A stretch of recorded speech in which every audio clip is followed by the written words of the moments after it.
All right, ladies, welcome to our pyramid model training. Today, we're going to be doing part two of social emotional skills. We're going to look at that emotional literacy.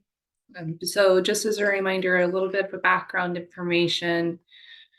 This is the structure for a pyramid model. So we always want to make sure we have these base practices in place. Make sure we have this high quality supportive environments and those nurturing and responsive relationships.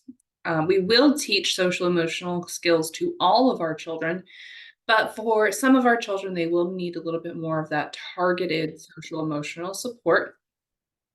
And then for maybe a few kids in our classroom, one, maybe two, we may have to do those intensive interventions. Hi, Miss Deborah. It's good to see you on today. Hey, how you doing? I'm great. How are you? Doing good. Doing good. Doing some work. And you're here. I'm so glad you could make it. Thank you for having me. Yeah. So today we are going to go through some of those social emotional supports. So we're going to start with our first section on teaching friendship skills. So teaching a friendship skills does require a very caring and accepting community. So we want to really pay attention to creating a culture of acceptance, belonging, some of membership of the group, and safety as foundational practices that help us set the stage for teaching those social interaction skills that build peer relationships. So just really quickly in the chat box, take a moment since we have such a small group today. Take one moment and think about your best friend in the whole wide world, whether you've known them all your life or you've only recently gotten really close. Think about your best friend and what are some of the qualities that they have that makes them a true best friend. Go ahead and drop in the chat box one or two things, one or two characteristics about why your best friend is your best friend. I'll give us just a second to put those responses in the chat box. Or you can unmute yourself and share verbally if that's easier for you too. So we've got loyalty, love, respect, loyalty, loving, and dependable, almost exactly the same wording. Look at that.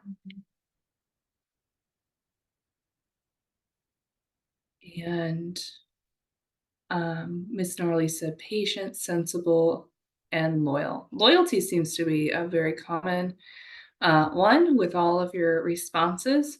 So thank you for taking a moment and just reflecting on that. And so we're going to think about those characteristics that we identified and think about how we apply those in the classroom. How do we create those relationships between our students? How do we support that and nurture that? All right. So when we talk about friendship skills, research has shown that these are characteristics that improve the likelihood of developing healthy friendships. So the list is on the slide. So we're going to think about how do we initiate interactions? How do we share? How do we give play ideas? How do we take turns? How do we give help to our friends or assist them? What are some appropriate ways of being affectionate? How do we properly give compliments? And then how do we demonstrate empathy? So as we plan to teach friendship skills, it is important that we learn from families about their expectations for their child and the experiences of the child with peers or siblings. So we want to consider about how children interact with other children outside the classroom, who they are friends with, and think through how they make and maintain those friendships in the community, and then how families would like to see their child interact with friends. So learning about the family's priorities will help us ensure that those friendship skills are relevant for the child's environment outside of the school. So this is a list of skills that all children benefit from when we focus on teaching them. So having those positive and strong peer relationships, that peer acceptance, language development, learning to cooperate with others, being included in activity, and then that resilience. So on this slide, we see some visuals that can be used in this manner to teach friendship skills. These posters are going to be on a website called challengingbehavior.org. That is the website for the National Center for Pyramid Model Implementation, which is where today's content is coming from. They have a huge resource library that is completely free and open to the public. You don't even have to create an account to access it. And so that website again is challengingbehavior.org. I'd highly recommend checking that out. So we can structure a lesson by showing a visual. We can describe the skill. We can also work on demonstrating both the right way to use a skill and a wrong way to use a skill, either with the children themselves or with puppets. And then we want to follow that by asking, a child to practice with an adult and then have them practice with another child. So it's really helpful to provide both a positive example of someone using this skill and then an example in which the skill is not used. So we might demonstrate the wrong way to ask for a turn, and then we would demonstrate the correct way to ask for a turn. And then they can practice under your guidance and receive some additional information and support about how to use the skill appropriately. So these evidence-based strategies do help us in getting some results on more lengthy interactions between children, and in turn, creating those opportunities to build friendships. We're going to watch just kind of a quick video. In this video, you're going to see a teacher use the friendship posters to teach children to initiate an interaction. And so think through as you're watching this video, what are we seeing the teacher do that was effective, and how do the children respond to the lesson? And so this video is about 2 minutes and 26 seconds. And let me know if you guys are having trouble hearing it. And preschoolers, we've been learning about something new, a way to play with our friends. Remember, we've been learning how to share. That's right, we've been learning how to share with our friends. So the first thing, we already learned how to get our friends' attention. So remember, we have to look at them, tap them on the shoulder, say their name, and share a toy. That's right, give them a toy. So everybody, let's get our hands ready. Put a toy in your hand and we say, here. You got it. All right, tuck those sharing hands inside. I need someone to come help me today. Oh, begins with the letter L.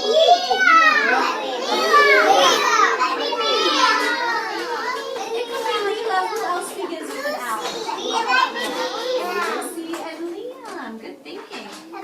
Oh, I need this person. Leela, is this your name? Not today. It's close. Whose is this? Lucy, come on up. They both begin with an L. You're right. All right, Lucy, I brought some toys. Come help me today. Let's see. I brought a puzzle with me today. So the puzzles are at our Games and Puzzles Center. And I want Lucy to play with me, and I have all my pieces inside my basket. So I'm going to get her attention and share a toy with her today. All right, now look at her, tap her on the shoulder, say her name, and share a toy. Lucy, here. He didn't look at you. She didn't right away, did she? So I was going to try getting her attention again, and then she looked at me. Good job, Lucy. All right, I'm going to share another piece. Here. Oh, that's right. I forgot to get her attention, didn't I, Caius? You're right. You're ready to share. That's right. I was ready to share, but I forgot. I forgot all these things. I'm going to try it again. Lucy. Here. Lucy. Oh, good work, Lucy. She's matching the pictures. Good job. Did Lucy take my toy when I shared it with her? Yeah. Yeah, she did. Let's give Lucy a big round of applause. All right, so thinking on the video, what were some strategies that we saw this teacher use that were effective?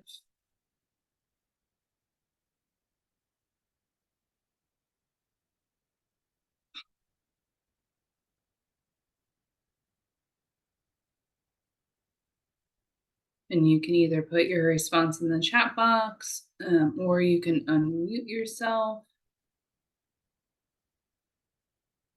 So she has the children's attention. Yep, absolutely. She was very encouraging. It really helped create like a nice environment for them to go through the steps on this strategy.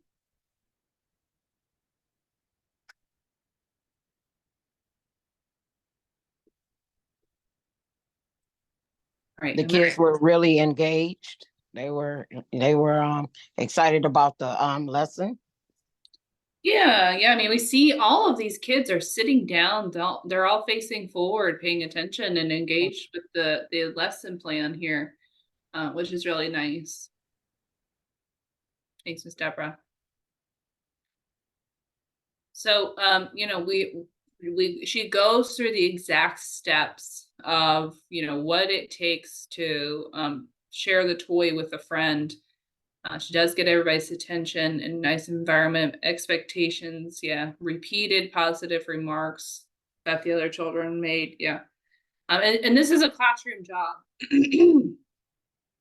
She has one specific person picked out for the day to run through this role play with her. So this could be something to incorporate into your circle time. This whole video was just short of 2.5 minutes. And we saw that it didn't even take that full 2.5 minutes to role play this out. So it doesn't have to be a lengthy thing. It doesn't have to be a whole lesson, but integrating things like this on a daily basis will really start to see those friendship skills being used and implemented with the students. Using books, we all know early childhood education, we see and read a lot of books.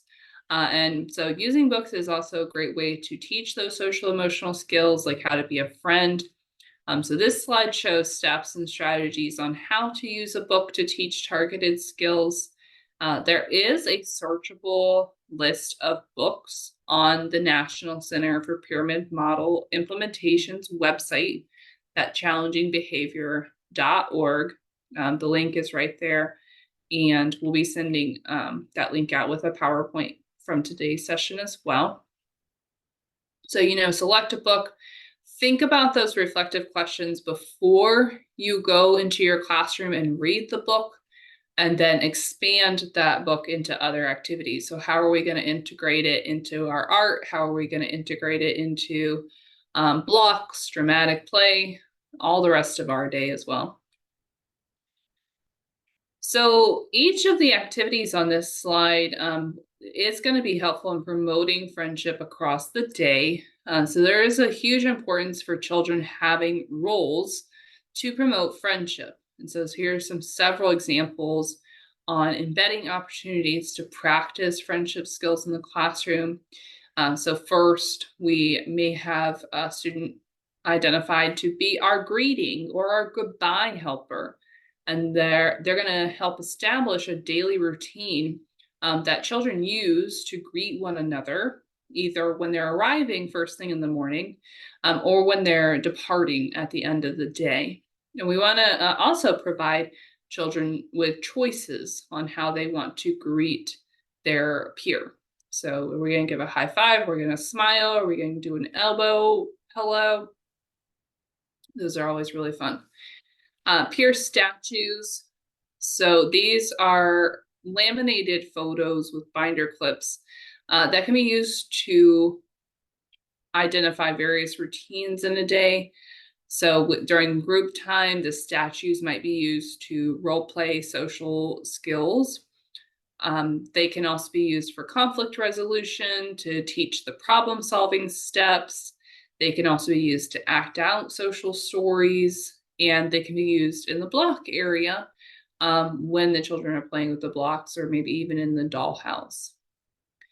We could identify a table captain. So this would be a child that's designated to be responsible for a table activity, and this position should be rotated.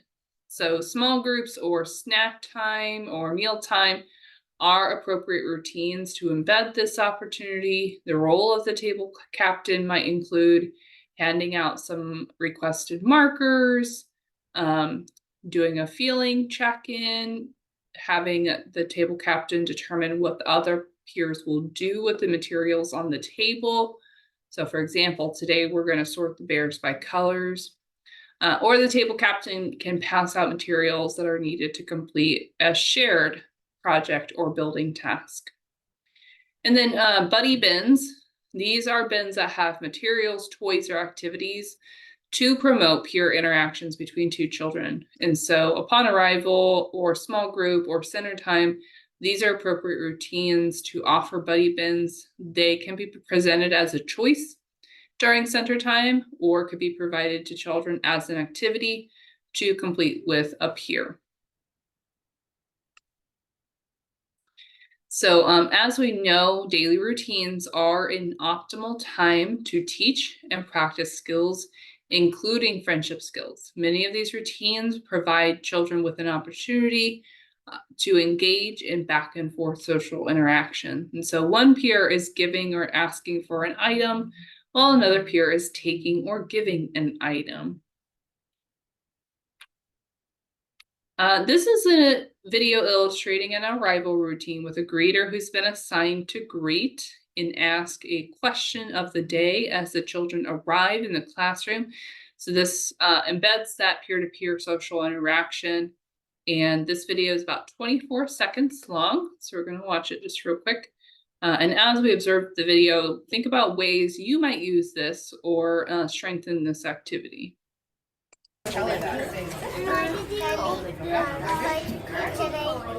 Well, the kitchen is, sometimes we switch it up. So this, remember this theme is a book talking about plants and stuff, right? And so it's a gardening thing, and when you, farmers market's kind of about gardening. So it's just a different way, gives you a different idea how to play with something. So the children are given their name card upon check-in here. And so the first section of the question of the day was, who brought you to school today? And as they check in, that top third blue portion is their family. And then the second portion in the middle there is a bus. And then down at the bottom, I believe that section is a friend.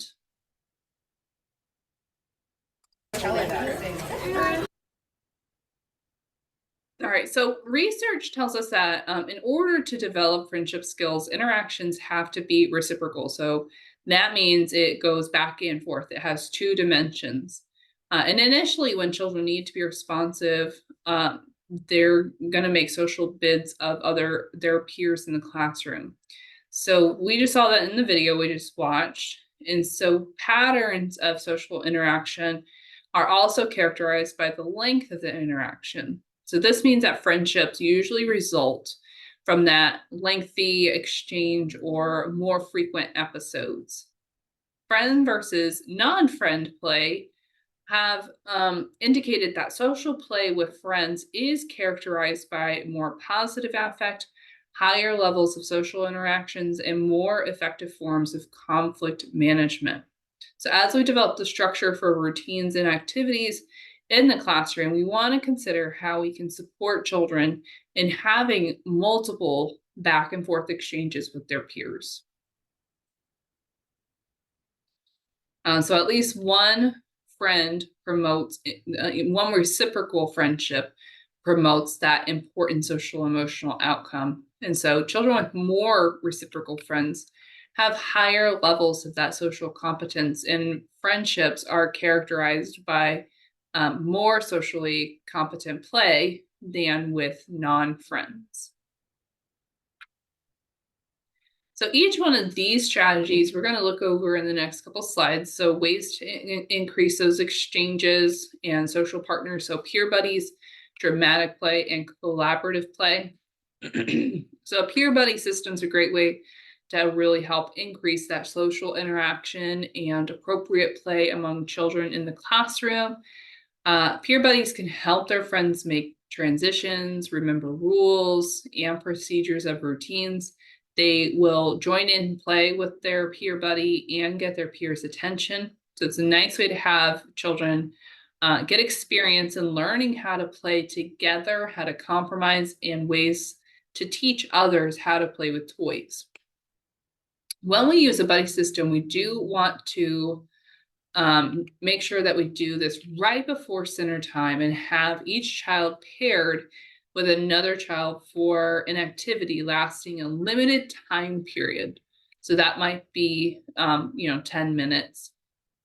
There are some steps in order to implement this effectively. So first, we would want to assign those peers to serve as the buddy. And then we want to provide instructions about how long they're going to play together. We're going to monitor and support them. As we implement the system, we're going to rotate who is a buddy to each of the children in the classroom. First, because rotating buddies helps ensure children can engage in friendship skills with a wide variety of playmates.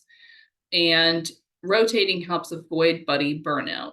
So that's a condition in which children come to respond negatively to their buddy role because they always play with the same individual. At the end of a play period, children are going to receive specific feedback for being buddies and be provided with feedback that specifically supports the friendship skills that they were using in interacting with their buddy. So we can do this with a couple different ways. We can do buddy tags. That might be on a bracelet. That might be on a lanyard that goes on their neck. That might just be photos posted up at the front of the classroom. Some way of indicating who is paired with who. So a really nice context for practicing friendship skills is the dramatic play center. So we might consider how we're going to support and enrich our dramatic play center with really engaging themes and materials. So, are we going to play like we're doing a vet clinic? Are we going to be in a doctor's office? And by adding more materials, we can expand the roles that children might play. And you can help children begin to play by providing scripts for what to do and providing materials for those activities. So if they are in the vet, maybe give them a form to fill out or a stuffed animal patient for them to, help feel better. And then create some play schemes. So have them play like they're checking in, they're checking their weight, they're checking their ears, give them that support that they need to extend that play a little bit further. Teachers can design activities that must be completed with a pair. And so these are collaborative play activities. So these are some examples of what collaborative play activities might look like. So materials that they have to use in order to build together. So building a fort or cardboard boxes. Maybe an art project designed for two. So marble painting is a great idea. Question of the day. This might be a survey. Make signs for a class event, a floor puzzle, and then science experiments designed for both people in the group to participate and conduct with. So as we're teaching friendship skills, we have to also be ready to support children when there are challenges with their peer-to-peer interactions. And children are exposed to a variety of stereotypes and biases, both at home and in the community. And so these messages affect their sense of self, their social identities, and how they perceive people who are different. As educators, we have to be ready to have conversations with children when these biases are evident in the classroom or when children need additional information to understand differences. So in a pyramid model classroom, or even just in a regular social, emotional, positively upbeat classroom, we are intentional about nurturing children's ability, their developing identities and supporting them to understand and be comfortable with human diversity. So we're going to guide them in recognizing what is fair and unfair, and that unfortunately unfairness is hurtful. So in our teaching, we hear children say things about other children or families that are harmful or expose their lack of understanding of difference. And so these are going to be some teachable moments. If a child makes a negative comment about another child's cultural beliefs, identity, or behavior, we don't want to ignore it and stay silent. So it's going to be important to step in. Silence hurts the recipient of the comment and gives the child the message that what others have said is acceptable to you. So each situation will be navigated a little differently based on the children's understanding and what is developmentally appropriate. So we want to take our time, we want to go slowly, we want to find out what the child is thinking.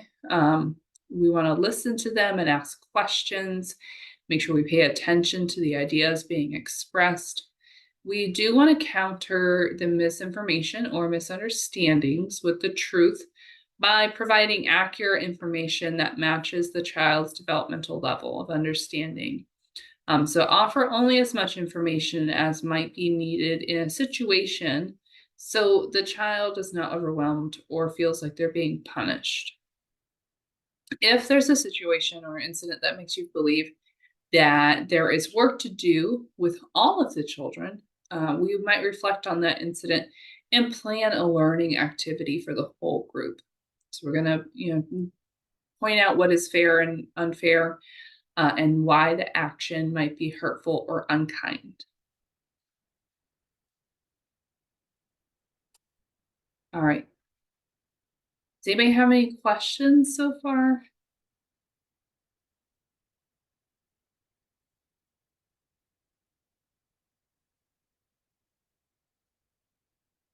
Okay. Don't see anybody coming off of mute, and Miss Deborah said no, thank you.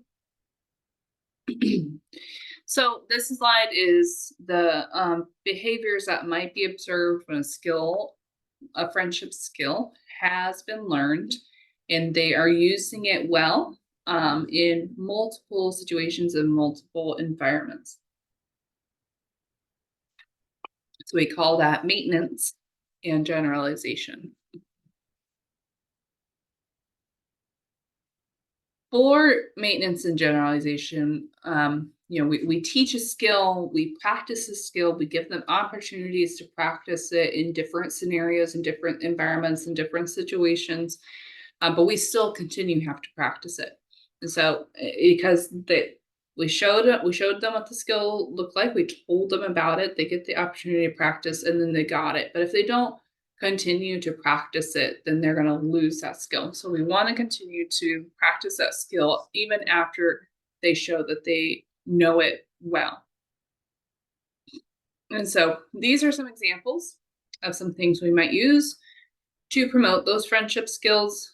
So books, those posters, the greeter friendship kits. There's also a social story called I Am a Super Friend. That one's a lot of fun. And then get your families involved. Send resources home. On the National Center for Pyramid Model Implementation, challengingbehaviors.org website, there's a whole series of family resources called Backpack Connections. They're one-page handouts like the picture on the left-hand side that have a huge range of topics for social emotional development and how families can implement and practice them at home. So there's the one listed here was how to help your child learn to share. There are topics ranging from how to get your child to stop biting, how to get your child to stop hitting, how to work on emotional literacy, just so many topics, and quite a few of them have been translated into other languages such as Spanish, Arabic, Creole. It's a great resource library. And then the resource on the right, positive solutions for families. So getting them to prevent challenging behaviors by responding to positive behaviors and then teaching new skills to redirect old behaviors. And so that's going to wrap up our friendship skills. In the chat box or unmute yourself.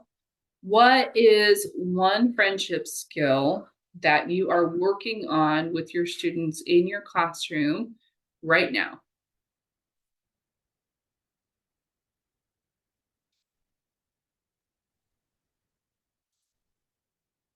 Go for it, Miss Deborah. I saw you unmute. Sharing. I have a problem with one kid that and she's been with me for 3 years, but she just don't like to share, and she's always have to be in control, and yeah. Sharing's a tough one. She loved to fight, like argue at 3. Mm-hmm. What are So some ways that you're supporting her? we just talk to her and tell her that that's your friend and you should share with your friend, and we make them share with her, but she's just not getting it. Yeah. Uh, Thanks for sharing. she's the Yep. only child too. So. Yeah. Oh. I have one of those.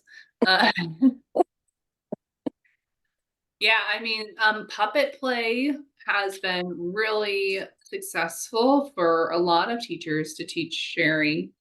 And then like one of what we were talking about earlier about role playing out examples versus non-examples. I've seen that work really well for teaching sharing.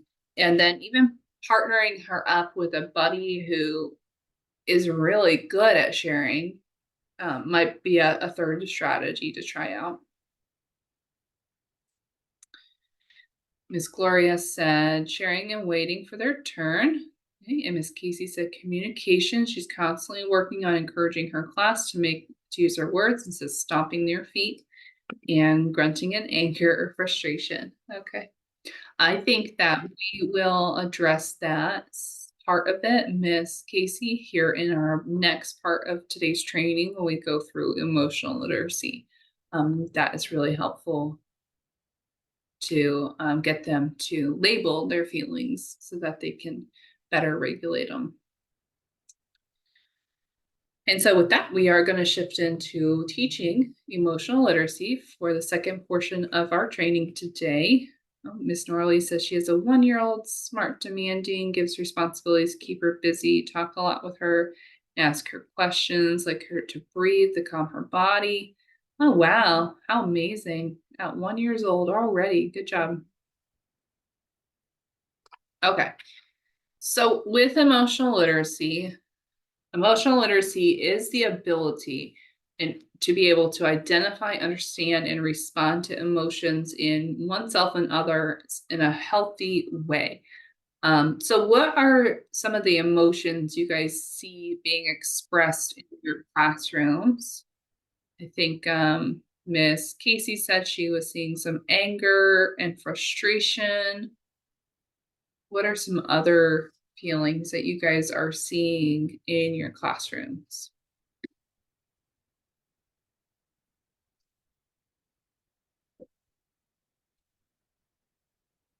Sadness.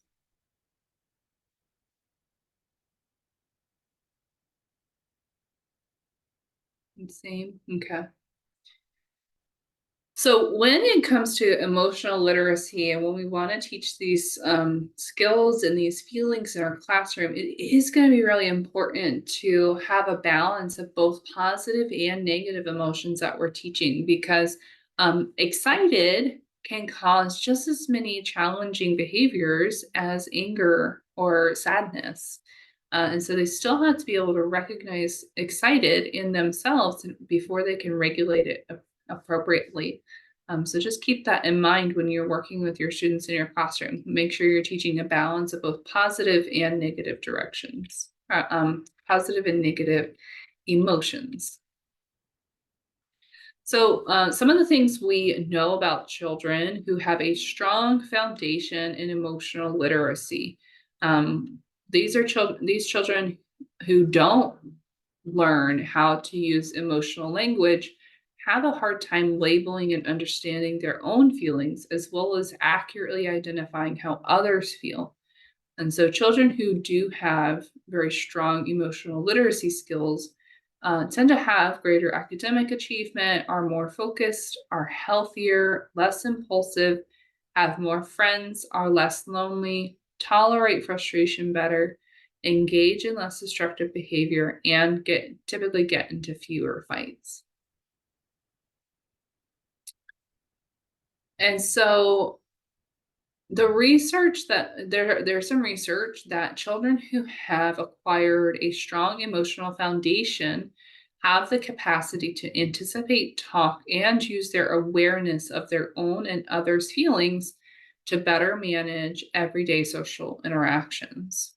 There's some research citations from Thompson and Laguda on feeling and understanding early emotional development, as well as the emotional development in young children magazine. So we just listed some emotions that we see our children in the classroom expressing. Which one emotion seems to be the most difficult for children to express? This is either in the chat box or unmute yourself. Which emotion seems more difficult for children to express?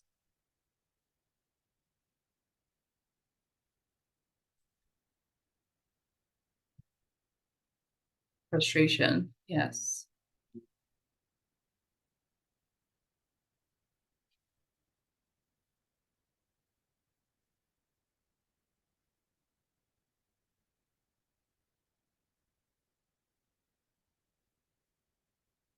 Anybody else have one that they want to add?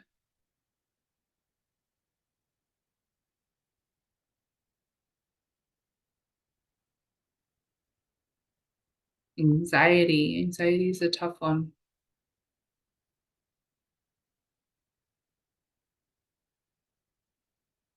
And so, Mm. go ahead, Miss Deborah. My 3-year-old, the one that I was just talking about, she like when you ask her to do something, or she just breaks out and cry all the time. Like, Hmm. she don't like change. She want to do whatever she want to do her way, and I thought she would been and growed out of it by now, but no. Yeah. Let's see if we can give you some tips and tricks today to try out and see if any of them help with her. Yeah. All right. So thank you, Miss Deborah. So this list represents what to teach children about feelings and emotions. So there are specific words for emotions. We have to be able to know, which word goes with which emotions. We also need to teach them that feelings change. So we are not going to feel happy all day long. Feelings change. You also can have more than one feeling about something. So you might be really, really excited to go to your new school, but you're also really scared because it's still a new school. You can feel both happy and scared at the same time. You can feel differently than someone else about the same thing, and all feelings are valid. It's okay to be angry. It's okay to be sad. It's okay to be happy. It's what you do with those emotions that counts. So it's extremely important that we don't scold or punish children for expressing their emotions. This is because it doesn't teach children what to do instead. So, for example, if a child's sad at drop off and we tell them to stop crying, first of all, it's not likely going to help the child stop crying, and it actually might make them feel more upset. Number two, it's a missed opportunity to help them practice a coping skill. So we might walk them through, taking deep breaths or asking for a hug. And then number three, it sends a message that being sad is not okay or it's a bad feeling, which can lead to issues with expressing emotions later in life. So it's important to teach children more than just happy, sad, or mad. And so this is a slide where we see a range of emotions that children might feel and should have the words or signs to express. These images are also downloadable from the challengingbehavior.org website. You can also take pictures of your own children in your own classroom and create something like this as well. So these are emotion words that might be taught to children. It's kind of lengthy, but take about 15 seconds and look through this list real quick and choose one emotion listed here that might be important for children in your classroom to know and to use.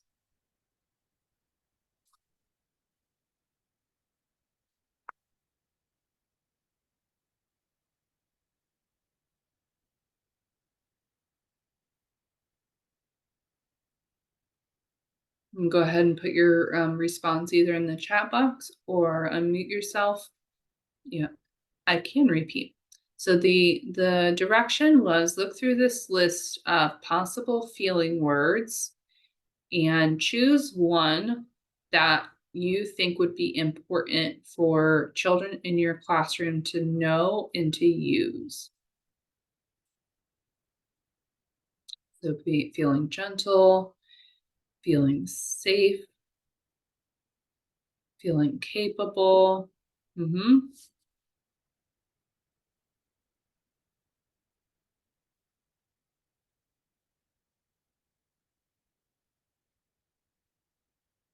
Okay. Yeah, if you're still working on it, keep going. Think that through. I'm gonna keep us moving. Comfortable is a good one. So we want to think about how our own biases affect emotions that we teach children. So we want to reflect on how we can embed instruction on feelings and help children develop large emotional vocabularies. So when you're teaching these skills, we want to reflect on what feelings do we teach? Do we intentionally create negativity around some emotions such as anger, disappointment, or frustration? Do we honor emotions when children demonstrate them or encourage children to brush their feelings aside? Do we accidentally create gender stereotypes around how children who identify as boys should respond to feelings and how children who identify as girls also should respond to feelings? Do our books, do our visuals and our posters and all of the things in our classroom portray characters of color and white characters demonstrating a range of emotions? So we know a lot of adults struggle with emotional literacy and how we are reflecting. We're going to consider the ways that we've been raised and how we consider emotions in both good and bad ways. Ask yourself, how might we make this skill difficult? Or do we use books and images to help children gain experiences of other emotions? So reading the same book for several days is a great way to support social emotional development. The benefit is that the children learn the story, they can retell the story, and it becomes their story. They feel really successful and confident. The book list on the challengingbehaviors.org website is available. And they do have diverse examples of books that can be used to promote social emotional skills, such as those feelings and emotions, friendships, kindness, problem solving. There's so many books out there. There's a lot. We can also, to teach emotions, we can play games. So we're going to help children understand what an emotion looks like, what it feels like, and then this is going to help them identify their own emotions and the emotions of others. So we can practice playing games throughout the day. These are great, to play with children during transitions or a quick game for circle time. So we could give some certain scenarios, like Jeremy wanted to play ball with Katie, but they wouldn't let him. How do you think he felt? How do you think you would feel if that happened to you? What could Jeremy try instead? We can also ask questions like, make a sad face. How does your face look when you feel angry? What makes you feel angry? And just have those open conversations. So these are more ideas about ways to make teaching emotions fun. So we could use songs to help children increase their feeling vocabulary. So feeling faces can be used in cozy corners. We can also use them for a bingo game or a matching card game or a cube game. With the cube, they just roll it and then they show that face or they tell of a time where they felt that way. So feeling dice, you can use a tissue box covered with paper, or there's an actual dice that you can purchase and then attach the faces onto it. Oops, went too far. The feelings wheel, same thing. They can spin the spinner, label the feeling, and talk about a time they felt that way. Feeling face cards, print and laminate the cards, have them, just like any other matching game, flip them over, have them match the faces together. There's lots of great ways to do this. And then the bingo game. You put emotion faces on the bingo game, whether it be animated pictures or even pictures of your children in your classroom. Make it your own. So this slide explains the do's and don'ts of labeling emotions. When we label emotions, we want to be sure that we are modeling how to express and regulate with both positive and negative emotions, as well as intentionally planning examples that are about adult behavior. So things like, I'm frustrated that I can't find the book I want to read. So I can stop. I'm going to take a deep breath, calm down, and I'm going to keep looking for my book. It's really important that we avoid describing the child as the cause of our emotions or of those of a peer.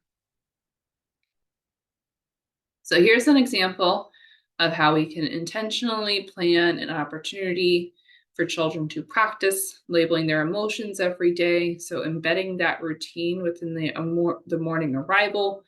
Children can check in every morning by putting their name by a feeling face that best depicts their current state.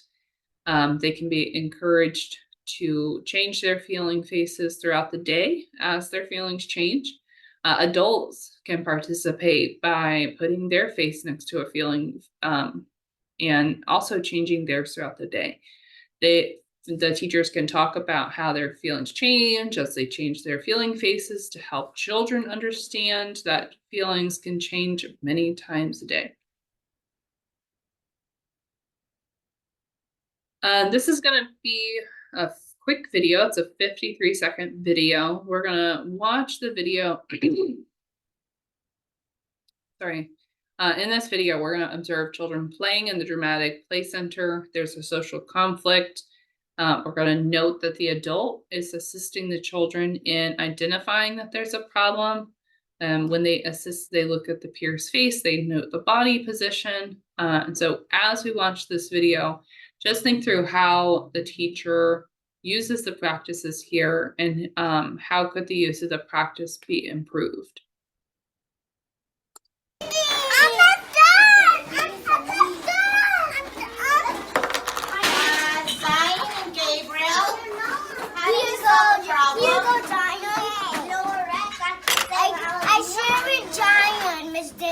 You did.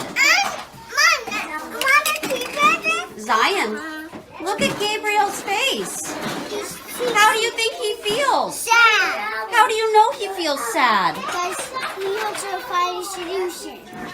Yeah, he looks sad because look, his eyes are looking down and his arms are crossed. Can you help him? Yeah, I can help. What can you do? You want to find a solution?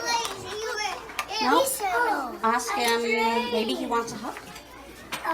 The roller screen. Okay. So we saw the teacher kind of supporting the emotional labeling and the social conflict that took place by prompting them. And so, you know, we hear some of the words that the child was responding to by those words, like, you know, we're going to find a solution to the problem. We know that that teacher has been working with that group of children and giving them that support. I'm going to keep us moving to make sure we get done on time. So children are going to label emotions in themselves, in others, and recognize that emotions can change over time. We want to support them and encourage them to talk about how they're feeling and why. So just like with our friendship skills, with our emotional literacy, once we have shown them the skill, we tell them about the skill, we give them opportunities for practice. We're going to move into that maintenance and generalization stage. So we're going to continue to use materials and provide opportunities to practice the new skill. This might be book reading, this might be rotations, this might be the games, but we're going to keep it going. There's a Play-Doh mat. You can just print off blank faces, laminate them, give them Play-Doh, and then they get to make the feeling face themselves with the Play-Doh. So, you know, they can, that's a really fun activity for them to implement what certain feelings look like. So here's going to be some resources for today's session for the emotional literacy component. Feeling face cards. It's a resource that has those feeling face cards that we saw a couple slides ago. Again, that backpack connection section, how to help your child recognize and understand frustration, how to help your child and recognize and understand anger and sadness. There's a lot of them. And then teaching your child to identify and express emotions, and then teaching emotions activity ideas to share with families. So you guys will be receiving quite a few resources from us today. And that is going to wrap up our session for today. So this was pyramid model training, part of our series, social emotional development series. And today we were looking at social emotional skills part 2, where we are looking at those friendship skills and those emotional literacy skills. And so that is going to wrap up the content portion of our training today. Before you leave, we do have an evaluation for you to complete. Ms. Shai is going to put the link for us in the chat box. Thank you, Ms. Shai. And so this is how you get your training certificate for the day. You fill out that evaluation, and whichever email address you provide for that evaluation, that is where your in-service training certificate for today will be automatically emailed to you. If you have any issues, please feel free to contact me. Have a great weekend, everybody. I'm going to stop our recording and I'm going to stay on for just another couple of minutes in case anybody